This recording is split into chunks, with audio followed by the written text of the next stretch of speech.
పల్నాడు జిల్లా నర్సరావుపేటలో ఓ బీటెక్ విద్యార్థినికి వరుసకు అన్నయ్య అయ్యే యువకుడు నుంచి ఎదురైన వేధింపుల ఘటన కలకలం రేపింది. తనను పెళ్లి చేసుకోవాలంటూ సదరు యువకుడు గత కొంతకాలంగా యువతిని వేధిస్తుండటంతో బాధితురాలు పోలీసులను ఆశ్రయించింది. ఈ ఘటనపై కేసు నమోదు చేసిన పోలీసులు నిందితుడిపై కఠిన చర్యలకు సిద్ధమయ్యారు.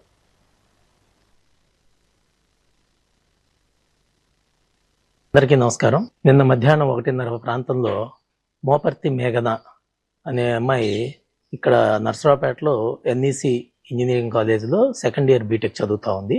ఈ అమ్మాయి నేటివ్ ఆఫ్ కాకుమాను మండలం. ఈ అమ్మాయికి ఒక 7 months నుంచి అమ్మాయికి వరుసకి అన్నయ్య అయ్యే రత్నరాజు అనే అతను అలియాస్ షాలిం, అతను ఒక 7 months నుంచి రెగ్యులర్ గా ఫోన్ చేస్తా అమ్మాయిని నువ్వంటే నాకు ఇష్టం, ఈ రోజుల్లో ప్రెసెంట్ జనరేషన్ లో రిలేషన్స్ ఎవరు పట్టించుకుంటున్నారు, మన ఇద్దరం పెళ్లి చేసుకుందాం అది అని అమ్మాయిని ఇబ్బంది పెడతా ఉన్నాడు.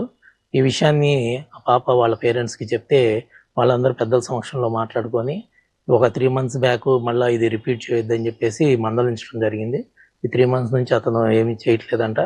మళ్ళీ నిన్న మార్నింగ్ 7:40 ఆ ప్రాంతంలో ఆ పాప కాలేజీకి వెళ్ళటం కోసం అని చెప్పి బస్సు దిగినప్పుడు ఆర్టీసీ బస్ స్టాండ్లో అతను వచ్చి మళ్ళీ అమ్మాయి చేయబట్టుకొని లాగి మన ఇద్దరం వెళ్ళిపోదాం రా అని చెప్పి అమ్మాయిని ఇబ్బంది పెట్టడం జరిగింది. చుట్టుపక్కల ఉన్న ప్యాసింజర్స్ అరిసేటప్పటికీ అమ్మాయిని వదిలేసి అతను వెళ్ళిపోయాడు. దాని మీద ఆ పాప వాళ్ళ పేరెంట్స్ వచ్చి మనకి ఫిర్యాదు చేయడం జరిగింది. దానిలో భాగంగా రత్నరాజు మీద ఒక ఎఫ్ఐఆర్ చేయడం జరిగింది నిన్న నర్సరావుపేట 1 పోలీస్ స్టేషన్లో. ప్రజెంట్ ఆ కేసు విచారణ జరుగుతూ ఉంది.